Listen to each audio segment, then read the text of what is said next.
Praise the lord. దేవునికి మహిమ కలుగును గాక. ప్రతిరోజు క్రమం తప్పక వాగ్దానాన్ని వీక్షిస్తున్న ప్రతి ఒక్కరికి యేసయ్య నామంలో ప్రత్యేక వందనములు. సబ్స్క్రైబ్ చేసుకొని అనేక మందికి షేర్ చేసి దేవుని మాటల ద్వారా బలపరచండి. ఈ దినమునకై ఏర్పాటు చేయబడిన దేవుని వాగ్దానము లూకా సువార్త 5వ అధ్యాయము 31వ వచనము.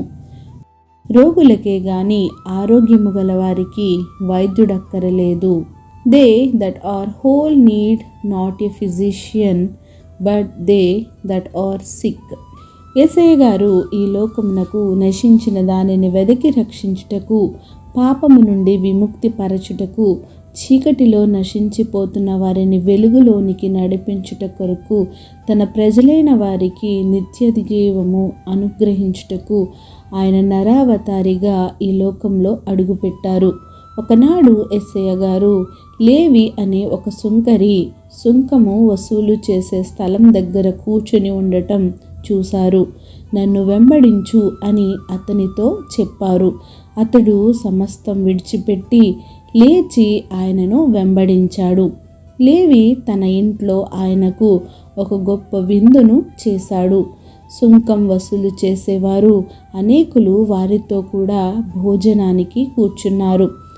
అది చూచిన పరిసయ్యులు, వారి శాస్త్రులు సుంకరులతోనూ పాపులతోనూ కలిసి, మీరెందుకు తిని త్రాగుతున్నారు అని చెప్పి శిష్యుల మీద సణుగు కొనసాగారు. అప్పుడు యేసయ్య గారు వారితో, రోగులకే గాని ఆరోగ్యం గల వారికి వైద్యుడక్కరలేదు. నేను నీతిమంతులను పిలువరాలేదు, కానీ మారు మనసు పొందమని పాపులను మాత్రమే పిలువవచ్చితినెను. మీ జీవితంలో ఎదురయ్యే ప్రతి సమస్యకు చక్కని పరిష్కారం యేసయ్య వద్దనే దొరుకుతుంది.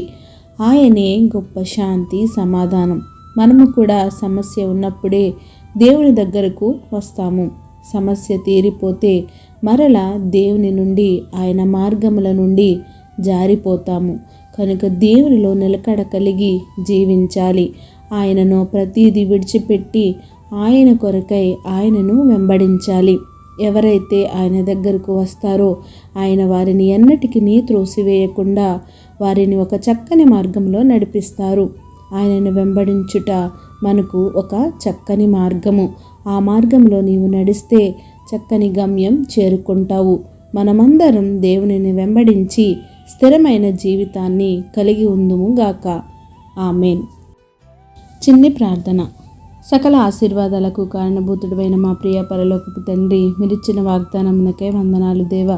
ఎవరైతే ఈ వాక్యాన్ని విన్నారో విని విడిచిపెట్టువారుగా కాకుండా వారి హృదయాలను పరిశీలించుకొని, లేవి అనే సుంకరి ఎలా అయితే సమస్తమును విడిచిపెట్టి మిమ్మల్ని వెంబడించాడో అట్టి రీతిగా నాయన మేము కూడా సమస్తమును ఒక పంటగా ఎంచి నాయన నీ కొరకే నీతిగా జీవించి న్యాయముగా ప్రవర్తించుకొని మా హృదయాలను సరిచేసుకొని నీ కొరకే జీవించే జీవితాన్ని ప్రతి ఒక్కరికి దయచేయండి దేవా.